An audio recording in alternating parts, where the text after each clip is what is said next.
Good afternoon, everyone. It's such a pleasure to see you here today, and you're in for a treat. Look at this. Oh, Chalaki.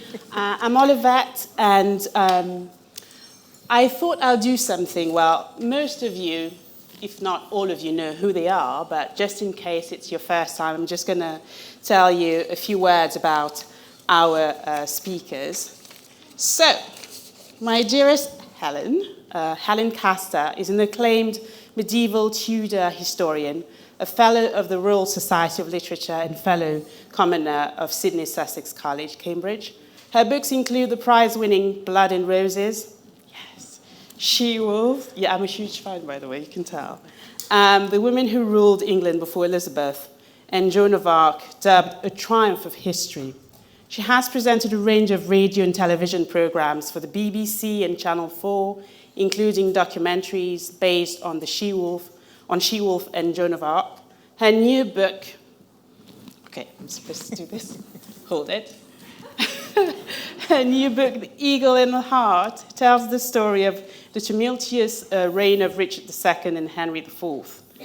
Dan Jones, is the Sunday Times and New York Times best-selling author of many non-fiction books, including, I'm going to say it as the French say it, Les Plantagenet, okay? I'm French.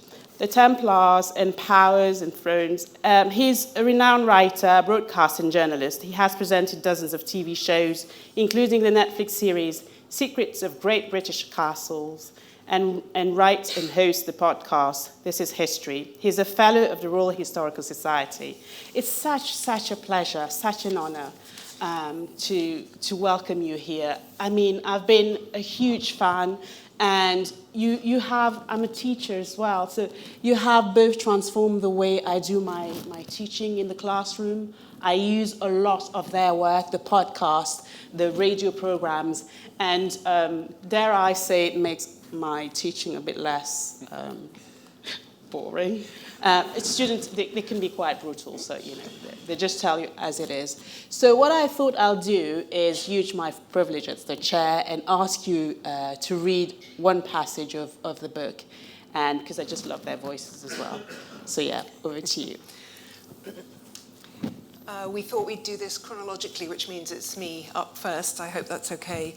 And I thought I would read a short passage that comes in the book in the year 1397, when Richard II is king. He's been on the throne for 20 years, since he was a child, and he's already been through one huge crisis 10 years earlier, after which he has attempted to rebuild the power that he thinks always should have been his. The crisis had erupted because there was a war going on that he had no interest in taking part in, horrible consequences, but 10 years later he thinks he's finally got where he always should have been. So this is a short portrait of Richard. For Richard, stasis was an aspiration, the perfect stillness of perfect authority. His kingship had always been primarily concerned with being, not doing, with making sure that his subjects bowed to his sovereignty and reflected it back to him in terms that made clear its divine origin and its irresistible presence in the world.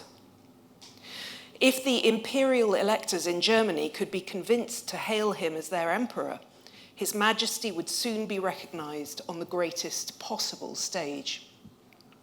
Beyond that goal, he had no further aim. No battles he wanted to fight for his God or his crown, no plan to ameliorate the lives of his people. He had sought peace with France as a way of subverting criticism at home, and as an opportunity to associate the glory of his throne with that of the most Christian king who ruled in Paris. He had sailed to Ireland to see the wild Irish kneel before him, tamed, as he had felt sure they would be, by their encounter with his royal person. Now the men who had opposed him in England had been executed or exiled or otherwise put at his mercy. This was the everlasting peace he intended to bestow upon his subjects as the awestruck witnesses of his greatness. Its maintenance required not only constant vigilance, but an ongoing capacity to strike down his enemies. The proceedings of the last Parliament had given him the power to root out traitors wherever he found them, and his permanent personal bodyguard of 300 Cheshire archers, with 300 more in reserve, stood ready to protect him from physical harm. While the Cheshiremen made clear the fate that would befall anyone who resisted, wherever the king went, night and day, they stood guard over him, armed as if for war, committing adulteries, murders, and countless other crimes, wrote the chronicler Adamasc. Richard could rest easy in his royal bed.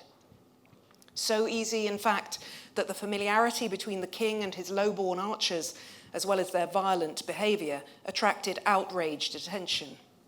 Dickon, sleep soundly while we wake, and dread naught while we live, another chronicler reported them saying. The king, Usk noted, would hear no word of complaint against them. As a result, those who objected dared do no more than murmur behind their hands. Others, feeling the direction of the wind, turned to praise their sovereign.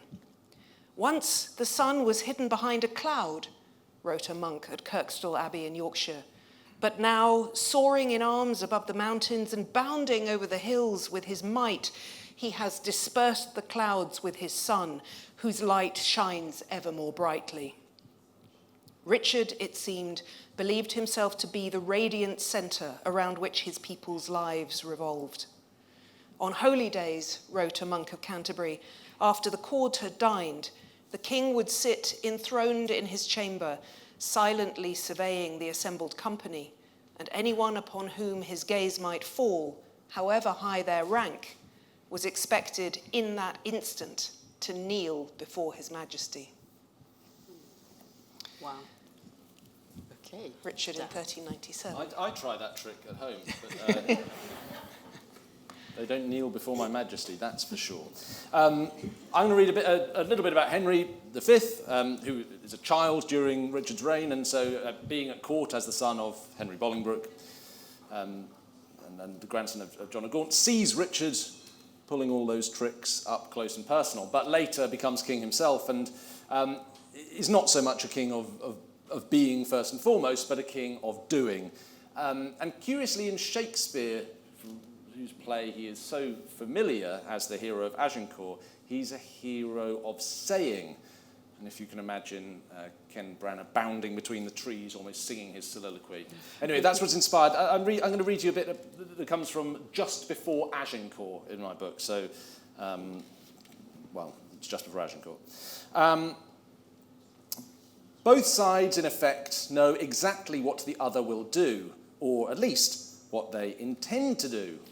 But if Henry recalls anything from his experience 12 years ago at the Battle of Shrewsbury, it is that once a battle is begun, there is very little way to know how it will unfold. By the early morning of Friday, the 25th of October, the feast day of St. Crispin and Crispinian, Henry has set everything up. All that is left for him to do is rally his troops' spirits and give the order to fight.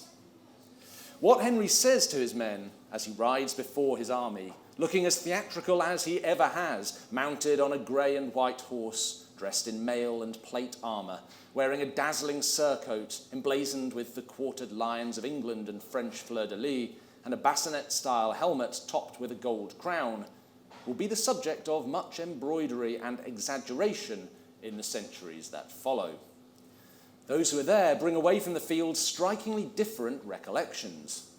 A writer from London has Henry gesture to the heaving French lines a few hundred yards distant on the other side of the clearing between the woods and say, "Sirs and fellows, yonder many will let us of, i.e. stand in our way, and they will not come unto us. But now let every man prove himself a good man this day and advance his banner in the best time of the day and year."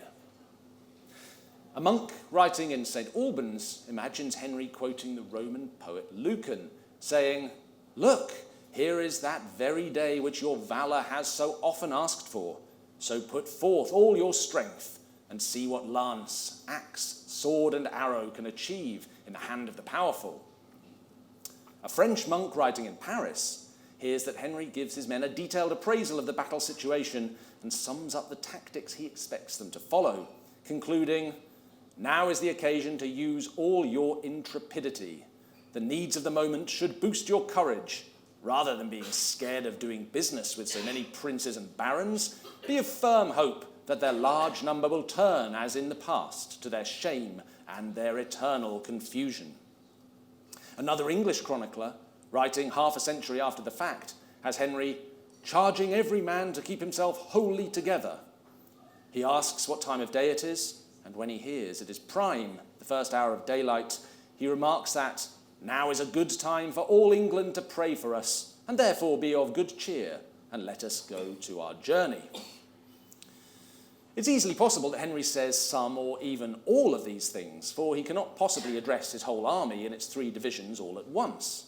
He likely gives several sets of final words, each tailored to its audience, and each spun and polished as it's repeated in the war stories later told. Yet of all the reported versions of Henry's speech at Agincourt, there is one that speaks most clearly to the simplicity of the situation, the apparent state of Henry's mind, and the severe public image he's tried to project since the day of his coronation. The army, for all that the men are weak, hungry, wet, cold, and tired, is prepared to fight. The troops are lined up as well as they can be. Henry has shown his men over and over again what he expects from them and has tried to instill in them his own belief that God wants them to defeat the French. Sorry, Olivette. So the time for grandstanding is over. One London chronicle gives Henry the briefest but most believable 3-word speech as he sends his men into the fight. "Fellas," he says, "let's go." Ooh. Yes, that gives you a flavour. Now, tell us why. Why this? You two are conversing. I'm just sitting down enjoying this. Okay, yes, well, you listen now and we'll tell you. I mean, we've been talking about the Plantagenets and from Henry II through Richard III for quite a long time now, because Helen was my supervisor at Cambridge, and so we've known each other a long time, and this material we've chewed over for, yes, some time. Let's not put a number on it. But I think that these 2 kings, Richard II, that Helen's talking about, and Henry V, that I'm talking about, I think are great case studies in medieval kingship, because one's the worst and one's the best, to put it simply. And I think that case studies in power, particularly, are often interesting if you've got someone who's very, very good or very, very bad. That's my reading, and I think, although Helen, your biography is Richard II and Henry IV, who present an interesting contrast because of their blood relationship. I think that these, Richard as the photographic negative of what you want from your king, and Henry as the sort of the archetype, are interesting starting points for both biographical studies and investigations into what power really consists in during the Middle Ages. And I would just add, I think that's absolutely right. But then the connective tissue between those 2 reigns is the reign of Henry IV. And the way you get from one of the worst kings ever to rule England to one of the best kings ever to rule England is via a deposition. So it's not the luck of the hereditary draw. It's the fact that Richard is so bad that he has to be actively removed. And actively removing a king who's been put there by God is a very complicated political proposition. And it means that Henry IV, one of the reasons I wanted to write about both Richard and Henry is that I think Henry IV gets pushed into the background behind these 2 very dramatic and in their photographic negative ways charismatic kings. I think Henry IV is a fascinating character. He's dealing with an extraordinarily difficult hand, because once you have shown that a king can be removed, then anyone who doesn't want you to be there has an immediate example to go for.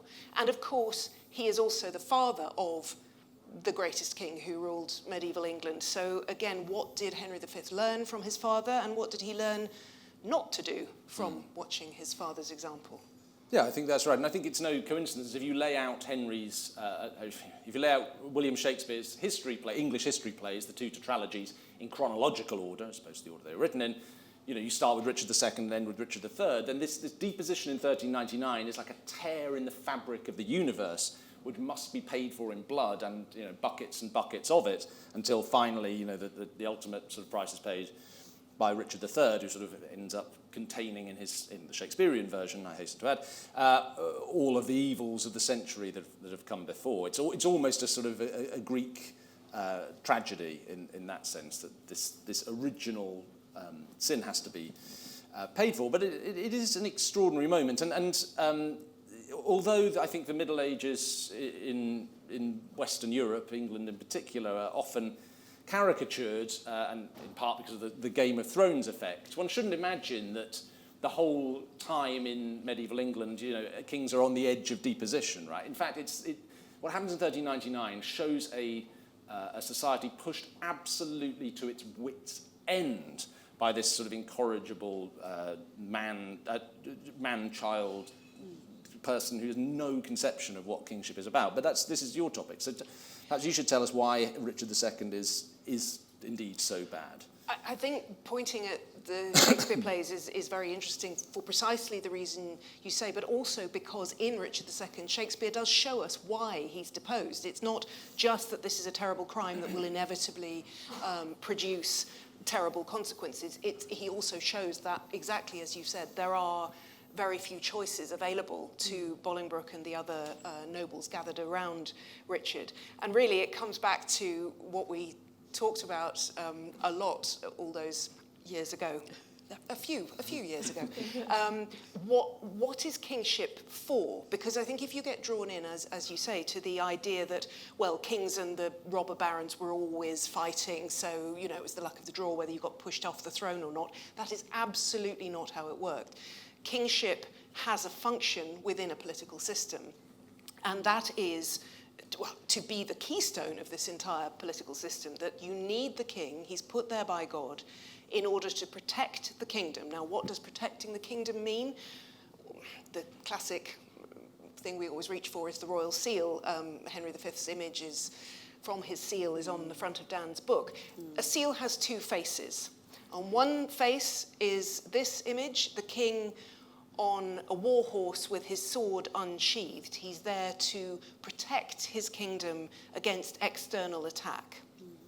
And on the other face of the seal, the king sits on his throne with his crown, his orb and scepter, as a judge, a lawgiver, because he's also there to protect the kingdom internally from anarchy and to offer security to all his subjects. That's it. It's right there on the seal. Not necessarily easy to do in practice, but those should be the guiding principles.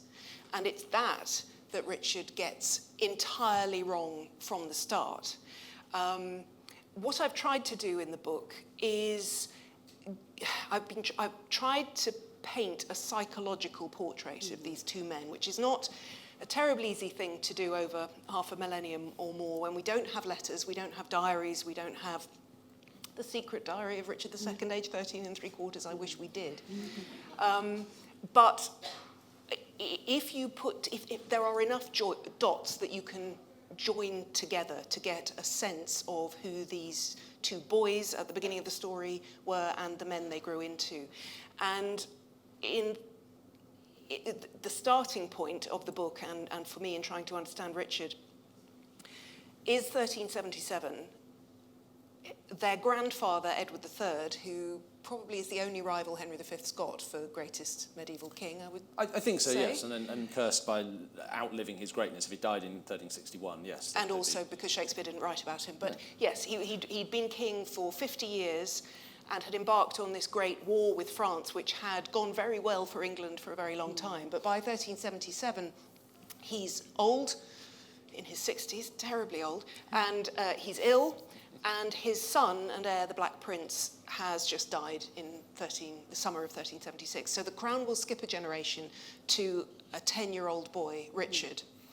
And in order to try and reassure the realm that everything's going to be okay, even though the war's now going very badly and the French are raiding the south coast and there are lots of things to worry about, the king's ministers in January 1377, so Edward III is still clinging on his deathbed, they bring 10-year-old Richard, into Parliament in the Painted Chamber in Westminster. And the Chancellor, who happens to be a bishop, makes a speech saying, you see, the king has sent to you the heir of England, just as the scripture says. Here is my beloved son, here is he whom all men are waiting for. So just as the pagans, that is to say the three kings, did honour and reverence to Christ, you must do reverence to my heir Richard. Now everyone there knew this was rhetoric. This was not very subtle political rhetoric. It's all going to be fine. God is with us, as God has always been. There is one person in that room who doesn't realise this is rhetoric. He's a 10-year-old boy. He's about to become king, and he's just heard himself described as the Messiah. And I think that really is a starting point for how we can begin to understand Richard as king. Yeah, and I think that I think you're absolutely right. It's so. The difference between writing a medieval biography and a modern biography is so vast that one sometimes wonders, or I certainly did when I was writing this, if a medieval biography is in fact really a contradiction in terms, or it's an impossibility. Nevertheless, just the nature of the evidence, you have to build a psychological portrait working with what you have. And I think what Helen does so brilliantly in The Eagle and the Heart is to give you Richard, at this moment, 9, 10 years old, told he's the Messiah, and turns out to be a very naughty boy. But these things are linked, and it's not coincidence if we look across the broad span of Plantagenet England. I mean, Henry VI, Henry V's son, king at less than 1 year old, doesn't make an ideal fist of it, to say the least. Henry III, king at 9 years old, same thing. I think it is, I mean, it sounds facetious, but it is an enormous amount of pressure to weigh on a young, developing mind. And, I mean, you see it to some extent with Henry V as well, who, of course, becomes such a radically different character to Richard, military rather than pacifistic, level-headed rather than kind of flighty and vengeful and psychopathic. But he too, I think, is formed by a key event in his youth. And for him, it's the Battle of Shrewsbury, which I mentioned briefly during the reading. Henry V, the great warrior king, only fights 2 battles, Shrewsbury and Agincourt. There's lots of sieges, of course, and other engagements, but there are 2 battles, and both are critical to understanding him. At Shrewsbury, it's the injury that Henry suffers. You know, he's commanding the rear guard of his father's army, a raid against Hotspur, his former mentor. It's really existential for the Lancastrian crown. If Henry IV doesn't win this battle, it's game over. And Henry V, is wounded in the face, and removes his helmet or lifts his visor, and an arrow shot from a longbow hits him in the face, either there or there. It's not certain which side. And the arrowhead is buried in his skull to the depth of 6 inches, and it lodges in the back of his skull. So it's a miracle, and I use that word advisedly, that he's not killed outright, and then he has to go through an operation to save him, conducted by Henry IV's, one of his greatest surgeons, John Bradmore, an incredibly skilled surgeon who'd saved the lives of people who'd opened arteries in their arms by cauterizing the wounds, saved the life of Henry IV's pavilion master who tried to kill himself by running into the wall with a dagger in his guts. You know, really had done what we call plastic surgery now on eyelid bags, and sort of had a cream and unguent, the sort of Charlotte Tilbury magic cream of the day to smooth things over. Anyway, so Henry endures at Bradmore's skilled hands an operation by which the entry wound for the arrowhead is opened and opened and opened until it's big enough to draw the arrowhead out. It's kept clean with honey and wine-based antiseptics. The arrowhead is drawn out and then it's closed and sewn up. But the operation takes 30 days. And there's no telly with Netflix up there to watch. Do you know what I mean? So it's... there's a long time to contemplate being on the brink of death, and thereafter there's a lot of life to contemplate why God has saved him. And as soon as Henry recovers from his operation, he doesn't go back where he'd been effectively serving his apprenticeship in Wales, trying to put down the rebellion of Owain Glyndŵr. Instead, he goes on pilgrimage to Canterbury, to the shrine of Thomas Becket. He goes to Walsingham, to the little house, the shrine of Our Lady, this little house representing Nazareth. And thereafter, again, I mean, we're only working backwards, as to an extent we are with Richard, from later actions to psychological turning points posited. You see Henry V act throughout his life and career with this seeming deep certainty, ingrained certainty, absolute belief that God wants him to do this. And he's kind of a literalist as well. I mean, Helen, you spoke brilliantly about Richard II seeming to literally believe he's the Messiah. Henry both literally seems to think he's saved by God, and certainly, much more literally than Edward III, believes it's his right to have the crown of France. Edward III had staked his right to be the King of France as a kind of convenient gambling chip for the most part to get other things. Henry V is like, well, I should be King of France, I suppose. So these are... I think that's exactly right. I mean, I've written about Joan of Arc before, and I started my book about Joan of Arc at Agincourt precisely for that reason, because actually I think if you want to look for a counterpart for Henry V in that phase of the 100 Years' War, in some ways it's Joan of Arc, because they both have this absolutely sort of fundamentalist belief that God has sent them, but they can't both be right. But the God has sent me comparison with Richard is so interesting, because Richard thinks he's the Messiah but doesn't understand that he has to do anything as a result. He just looks around and sees that his government is being run by his nobles, his uncles, particularly his uncle John of Gaunt. And instead of thinking, well, I'm still quite young, into my teens now, my uncles are holding the fort, they're looking after the shop for me while I learn the ropes. He doesn't think that at all. He thinks these men are trying to take my God-given rights away from me.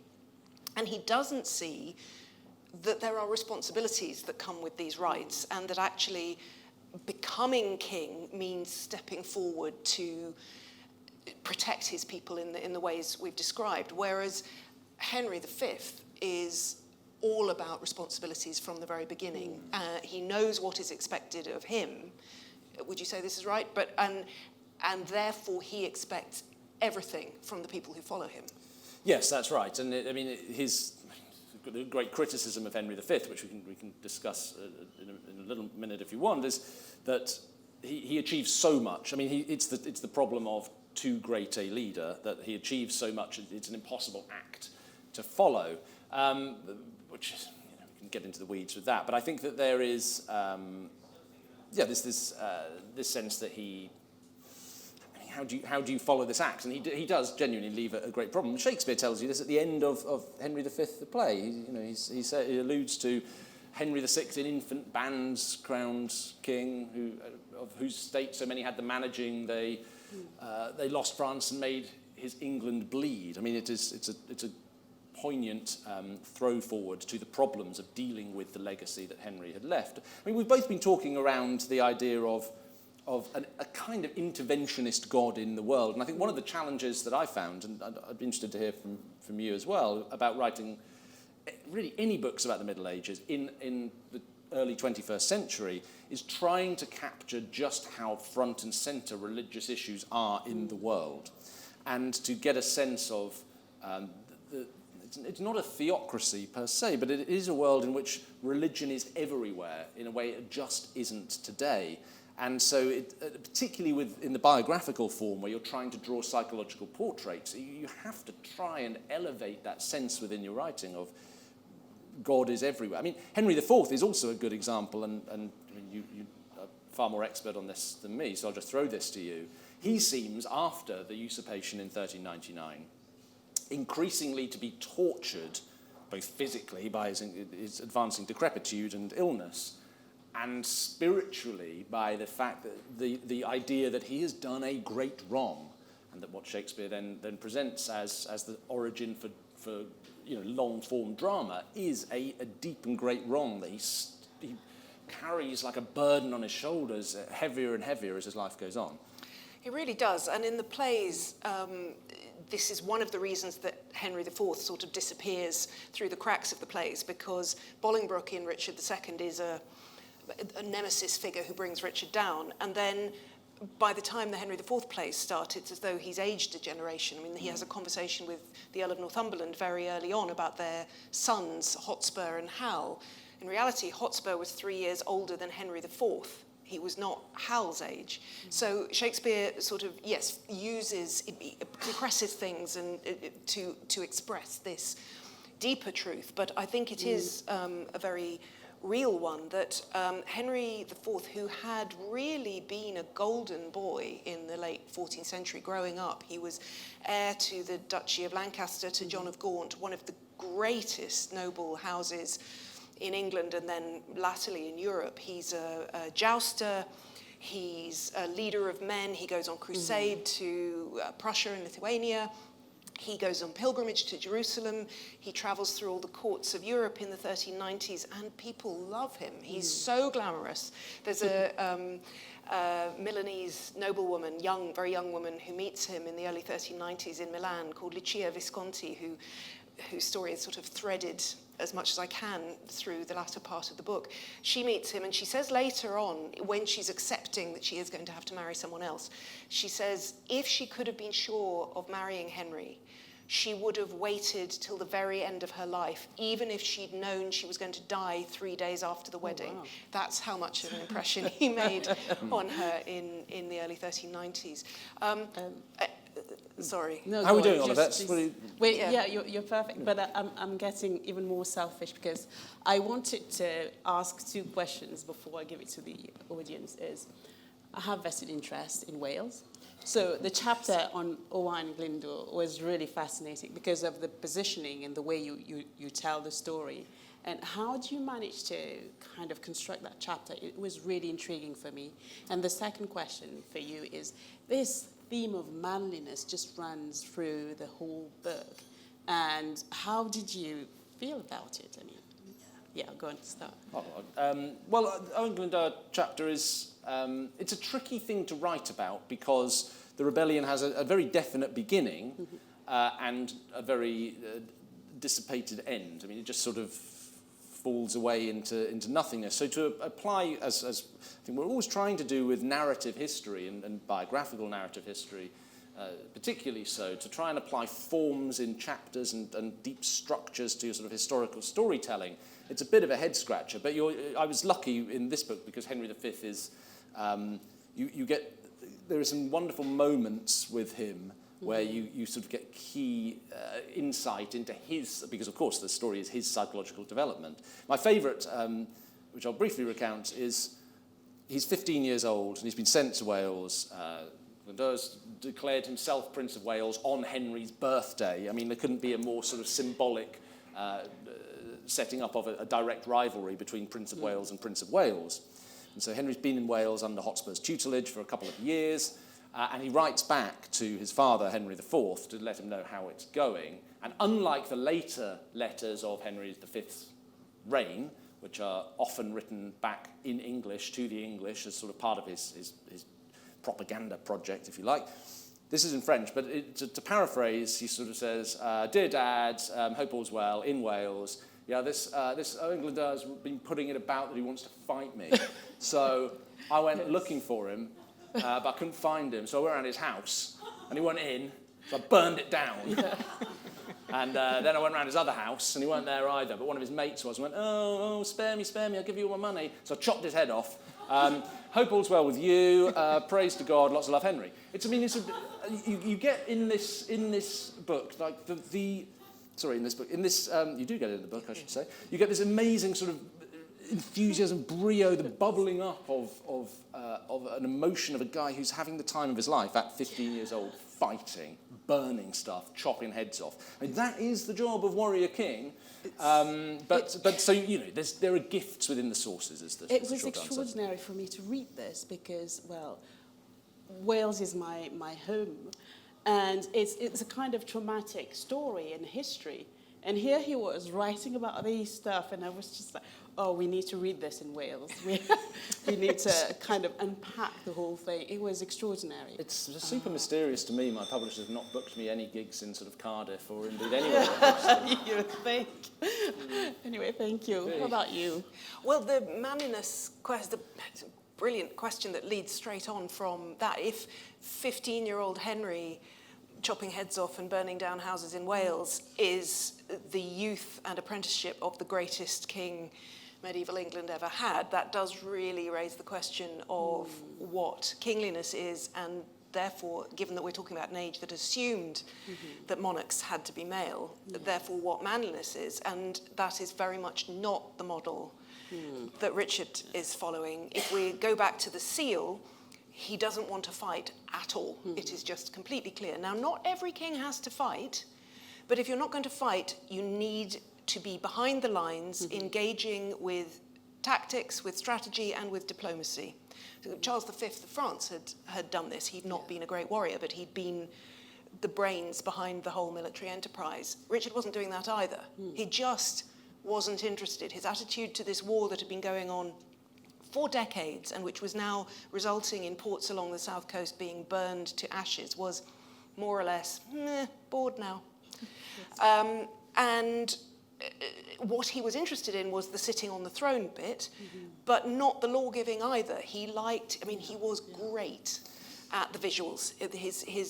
Richard commissions art like nobody else in medieval England, the most extraordinary paintings, exquisite paintings, but it's the substance he can't do. And behind that, therefore, you're absolutely right, is suspicion of not only his kingship, but his manliness too, especially since the one person in the whole world whose interests he seems to take as seriously as his own is his friend and favourite Robert de Vere, the Earl of Oxford, who's 5 years older than him, has grown up with him. Everyone else hates him. No one else can see the point of him, but in Richard's eyes, he can do no wrong, literally. Well, I was just thinking we are sometimes quite harsh on Richard II, but he did invent the handkerchief. He did, as far as I have gone into this as far as I can, and the consensus does seem to be that, a kerchief, we have to understand, is a piece of cloth for the head. So a handkerchief is a word that doesn't exist in late 14th century England, but in his accounts, he has got his tailor and to hem very fine pieces of linen so that he can hold them in his hand in case he wishes to dab or blow his nose. That's all written out in the accounts. Okay. So the French are great literally burning the south coast, and Yes. this brother's got a bit of cloth, and he's sitting on his throne staring at people so they kneel down. Extraordinary. Sorry, yes. I'm really sorry, but we need to kind of, hand it over to you. Sorry, for Olivette, we talk too much. No, it's so fascinating. So, do you have questions? Yes, please. Oh, do we have roving mics? No? Okay, you're just going to have to shout, yes.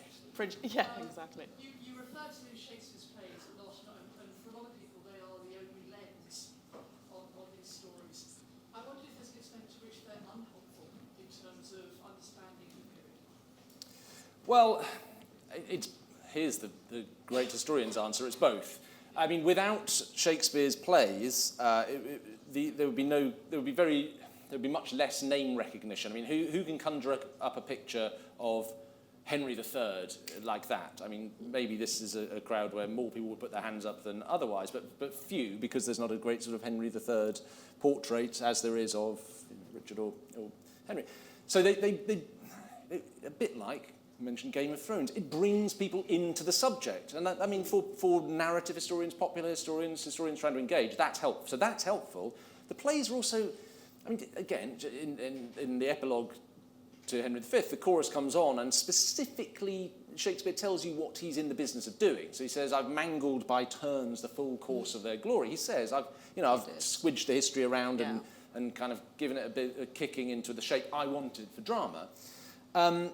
You're always looking through the lens of these plays when you look at the 15th century, and so unravelling the bits that Shakespeare gets so right. The Richard II example is the great one. Shakespeare draws on originally Adam Usk's description of going to dinner with a very dejected Richard when he was sort of midway through being deposed, and brings us from Usk's description of Richard discoursing dolefully. This is sort of, through Shakespeare's pen, becomes, for God's sake, let us sit upon the ground and tell sad stories of the death of kings, how some have been deposed, some slain in war, some haunted by the ghosts they have deposed, some poisoned by their wives, some sleeping killed, or murdered. That's amazing. Damn, that's it's my subject of my book. I can't do that. But that's wild. I can't do lots of those, by the way. But that's wild to go from, and it's brilliant. And you wouldn't be without it, right? No. Wouldn't be without it. But it is also, it's just there. You can't escape. But it's probably the same as the Second World War. You can't look through it without seeing Churchill, sort of version. Well, you can't, certainly. You can't look through at anything without seeing Churchill, Andrew. But that's a subject for a different talk. What do you think? Yes. Well, I'm just going to agree with you, aren't I, really? I think of all the portraits of everyone, clearly rumbustious Prince Hal is not really the real Hal. It makes for a fantastic play, but it's, that in a way is one of the furthest away portraits, I think. I think poor Henry IV doesn't get enough of a look in. Can you tell I'm a fan? But I think he's one of the most human. Henry, precisely because he doesn't believe that he's been sent by God, or comes to not believe that he's been sent by God, I think he's an intensely human character, and one of the people in this whole story that it's possible to feel closest to, not through through Shakespeare, because he ends up in the background there. Richard, I think, is an astonishing portrait that Shakespeare gives us, but I think Shakespeare being Shakespeare, he makes Richard so articulate and so thoughtful after he's fallen, and the poetry he speaks is so extraordinary. The real Richard, I think, wasn't as bright as Richard thought he was. And so in a way, the poetic Richard that we get in Shakespeare is heightened as that speech, as Dan's just given us his Richard, and that speech is extraordinary. Thank you. I am available. Other questions? So yes, at the back. Hi. What did Richard II do that was so useless? Or was it just inertia? Was it a failure to make decisions? No, it's much, much worse than that. The crisis in the 1380s starts with an absolute, not just inertia, but refusal to engage with the war. So it gets to the point in 1386 where there is a French armada about to invade. The reason you haven't heard of it is that in the end it didn't, but they didn't know that. And Richard, anyone who's trying to get him in Parliament to focus on this problem, he's saying, how very dare you? Your insolence is beyond the pale. And they're going, there's a French armada over there. So it starts with that. But where he gets to, as a response to this insolence, is actively threatening his people. That is, he believes that the law, as the deposition articles end up saying, that the law is in his own mouth. The law of the land is the law of the land unless he chooses it to be different at any given moment. He believes that his security can only be found by keeping his subjects perpetually insecure, both in relation to the law, in relation to their money, in relation to their bodily safety. This private army that he ends up recruiting by the late 1390s, no one knows what they're about to do. And the Parliament of 1397 is held with this private army surrounding the marquee that they're meeting in, with their arrows pointing inwards. So the king is aiming his private army at his own people. And the final straw, of a very long series of things, is what Shakespeare shows us in the play, to come back to Shakespeare again, that when John of Gaunt dies, Richard has promised that Henry Bolingbroke, who's in exile by this, that's another whole story, is in exile, will be allowed to inherit the Duchy of Lancaster, as the law of England says he should. And when Gaunt dies, Richard says, no, change my mind, I'm going to keep it for myself. And if the greatest nobleman in the country is not secure in the possession of their own property under the king's law, then nobody is.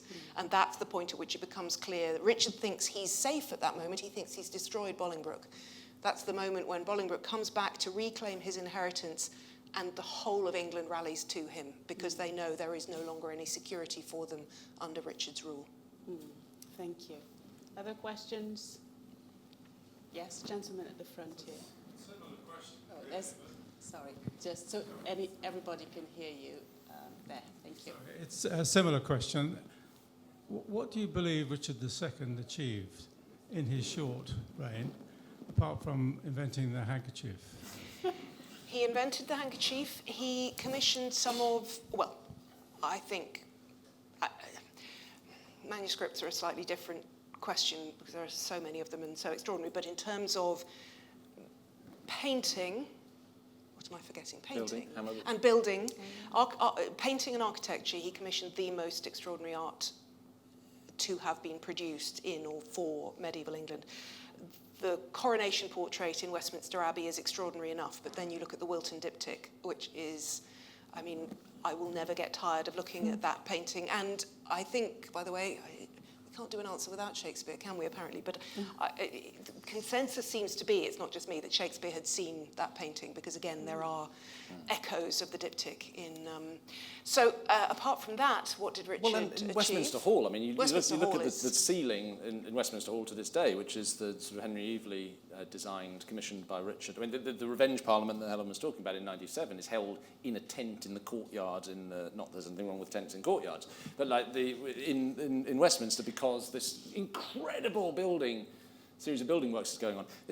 There is a similarity there. I mean, the two rivals Richard would have as sort of great patron of arts of kings of England in this era would be Henry III, king as a child, absolutely useless, and Henry VI, king as a child, absolutely useless. And then you added Charles I, also, if you were talking about kings with an acute aesthetic sense. It doesn't seem to go very well with the actually being good at ruling, does it? No, not really. Although I think that was one of the interesting things about writing about Henry V, was that one assumes he is just the man who burns Glendower's house down and nothing more. But actually, Bolingbroke gave all four of his sons, Henry, Thomas, John and Humphrey, a serious educations, and they were musical. Henry V composed liturgical music. Should we argue about that? Because it just says it's by King Henry, and I think it was Henry IV. But, they were both good at music. Liked music. Was forever playing his little harp, going on campaign, taking stacks of books, often borrowing them and not returning them. But so there is a sort of artistic kind of hinterland, and I realise that's a bit like saying, yeah, but Hitler was kind to dogs. I mean, it's not but you see it more in John Duke of Bedford and Humphrey Duke of Gloucester, this sort of really refined aesthetic sense. But Richard, I mean, sort of towered over all of them, I think. Can I just say one last thing? Because, how we define achievement is a very interesting question. And one thing I'm very acutely aware of is that the precedents of Richard's reign, so, for instance, the merciless Parliament of 1388, the first huge crisis of the reign, and then, of course, the crisis of the deposition. These were intensely frightening and dangerous moments for medieval England, because what happens if you remove a king? It's not clear. And England survives, but, of course, the people going through it didn't know that. By the time you get to the 17th century, the 1640s, these are precedents in English history and English law that can be looked to about the relationship between the crown and the law. They're not straightforward precedents. It's complicated, but the way English law works and the way parliamentary procedure works means that these crises once survived, and clearly this is not by Richard's design, but the net effect of Richard's reign is that precedents get set that then echo and echo and echo down the centuries. Fantastic. Other questions? Yes, gentleman here, and then the one at the back. So first front and then back. Thank you. Sort of building on what you were just saying, to what extent do you think later monarchs looked to the reigns of Richard, Henry IV, Henry V, and were influenced by them? Well, Henry VIII is a good example of, comes to the throne as a young kind of Renaissance prince, like designs on achieving virtue, greatness, and immortality, as Lord Mountjoy put it. And his first French campaign is Henry V cosplay. I mean, the translation of the first English life of Henry V comes from early in the 16th century. I mean, Henry VIII would love to be Henry V, and that, in a sense, is what kind of 1513 is all about. So there is a sense that even after the Wars of the Roses, and if the thesis is Henry V's overextension into France creates an impossible strain on the English polity, which then implodes, and in Wars of the Roses, and I'm not necessarily saying I agree with that, but if that's the thesis, it doesn't really leave us a stain on Henry V's character, certainly in the early 16th century. Henry VIII, this is what you do, this is who you be. I think. And of course we have to remember that we know that the Middle Ages finished in 1485 and the early modern period started, and it was all different with the Tudors, but they didn't know that. No. So for Henry VIII, and if I could just add in, also had his Fields of the Cloth of Gold moment, which in a way looks back to Richard and the great meeting when he goes, the one time he set foot again on the continent, having been born in Bordeaux. He goes back when he, at 29, marries the 6-year-old daughter of the King of France, and they have this great ceremonial meeting in tents on exactly the same spot. But just to throw in another example, a sort of counter-example of a negative instance, Elizabeth I, famously, in 1601, says to her archivist in the Tower, "I am Richard II, know ye not that?" And we can interpret, as with almost everything Elizabeth ever said, we can interpret that in a whole number of different ways. But she was a childless monarch coming to the end of a century, great disputes about the succession. She would not clarify the succession. There are a lot of parallels. She was an infinitely greater ruler than Richard, but you know, history echoes. Richard himself was very, very conscious of history. He was obsessed with Edward the Confessor. You know, history echoes very consciously in the minds of these participants in politics. Extraordinary. The gentleman who raised his hand, yes, there. Yes, just wondered what the impact of the Edward II dethroning, effectively, had on the Bolingbroke Rebellion. I mean, is there any record? It wasn't that far back, was it? It's just literally 2 monarchs back. And correct me if I'm wrong, but it basically ended up with Roger Mortimer and the She-Wolf running the country until deposed by his son. So what was that in their minds? Is there anything in the chronicles about we've been here before to some degree? Yes.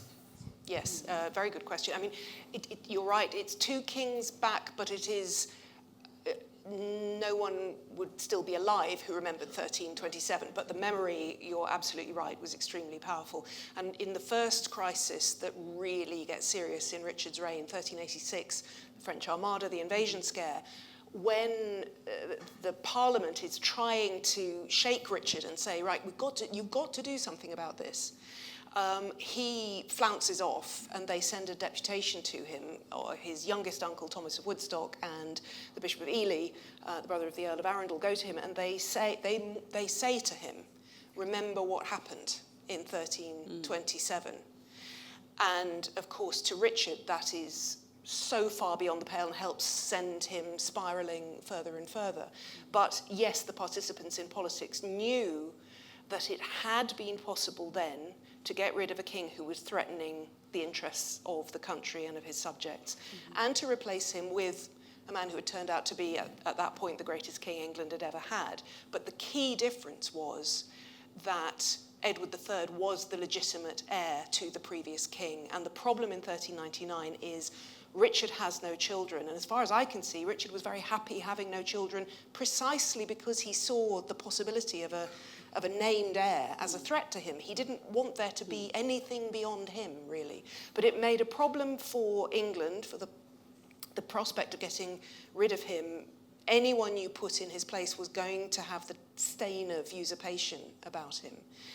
But when they set about deposing Richard, they absolutely used the model of 1326-27, in that Edward II had been persuaded to abdicate as well as being deposed, and that principle was followed with Richard II too. Obviously, these abdications were not as willingly entered into as the official parliamentary record would have it, but basically belt and braces by any means necessary, and then in both cases, the first time a serious rebellion erupts trying to put the ex-king back on the throne, that ex-king has got to go. You can't have a living ex-king hanging around the place. Which it helps explain, I think, towards the end of Henry IV's reign, when young Henry V, Prince of Wales, has been running the council and effectively creeping towards running the country, foreign policy, the whole lot, goes with Henry Beaufort, his uncle, to try and persuade Henry IV to abdicate because he was so ill and obviously, not fulfilling not physically capable of fulfilling all the roles of government. And Henry V gets the hardest slap down imaginable for this. It is made to believe that he may not now inherit the throne at all, that you'll have King Thomas I, because I think Henry IV, much wiser in this moment, and somewhat self-denying in this moment, given the obvious physical strain the job is putting on him, understands, and I don't think it's a once I've been taken off the throne, I'll be bumped off for fear of being put back on the throne, understands that you have to live with there's a possibility of living with the stain of usurpation your whole reign, and doesn't want to hand that on to Henry V, but also realises these things are not, you cannot, even an abdication, forced abdication, confected deposition on the Edward II model is potentially very problematic, not least in the aftermath of the Richard II deposition. Okay, so we have time for one last question. Two questions. Okay. How many? Sorry. Young lady here, and then, okay, there's the last one at the back. We'll try and be quick. Yes. Hello. Can I ask a question about the end of the Plantagenets, with Richard III? Oh, sorry. There's the lady at the back, and Okay. do we mind which order we go? Sorry. Sorry, I didn't even understand. You will have the last word. Okay, the final question, you'll have it. So can you repeat your question, please? Knowing that the victors usually write history or rewrite the history, do you think that Shakespeare did malign Richard III by making him such a villain when people now think, and do you think that it might have actually been Henry VII who killed the princes in the Tower? The shortest answer is Shakespeare's not in the business of being a historian. Shakespeare's in the business of making like blockbuster movies, as it were. And Richard III is a fantastically brilliant anti-hero, and I don't think Shakespeare's really repping for the Tudor dynasty at this point. I myself have strong reservations about the theory that Henry VII was responsible for the princes in the Tower, but that's probably the subject for a future discussion. I would agree. I think circumstantial evidence would lead me to the same conclusion, and I think that gave Shakespeare license to write the hell out of that character. Fantastic. Okay, last question. Apologise if I don't recall correctly, but early on you mentioned how Henry IV had a humanist ideology in terms of his way of ruling the nation. I'd like to ask, what difference, compared to Richard, who had this mindset that he was a messiah, what was the real difference in terms of which way was the better way of ruling the country, and why was it better? Henry IV came to the throne because he understood what being a king was, and that Richard was not only not doing it, but he was actively subverting what should be the whole relationship between the king and his people. So what Henry IV comes to the throne to do is to attempt to restore what kingship should be. But the fatal flaw that he has to wrestle with his whole life is that he isn't rightfully king. He's had to depose and kill the previous king in order to get there. And at the beginning of his reign, he believes that God has put him there, England has rallied to him. But the minute the rebellions against him begin, as Dan said earlier, the torture begins about whether God is really with him. But he's trying all the time to defend the realm against multiple threats, both rebellions inside against the French, the Scots, the rebellion in Wales, and so on. And he's also trying to do justice to his people, to enforce the law, to be a good king. But he's always got this difficulty that anyone who gets fed up with him for some reason, for instance, Hotspur and the Percys, who feel they've been insufficiently rewarded for everything they've done for him, can turn around and say, well, actually, you're not the real king. I'm going to now rebel and put Richard II, the ghostly presence of Richard, or whatever. So it's really the kingship that Henry IV deposes Richard to restore finds its full expression in this extraordinary man, Henry V, who has had a hard apprenticeship as the Prince of Wales to his father while all these rebellions have gone on, and has learned the hard way quite what fighting for England and giving justice to England really mean. Okay, Dan. I have nothing to add to that. That's perfectly said. Oh, fantastic. I mean, thank you so much for a rich conversation.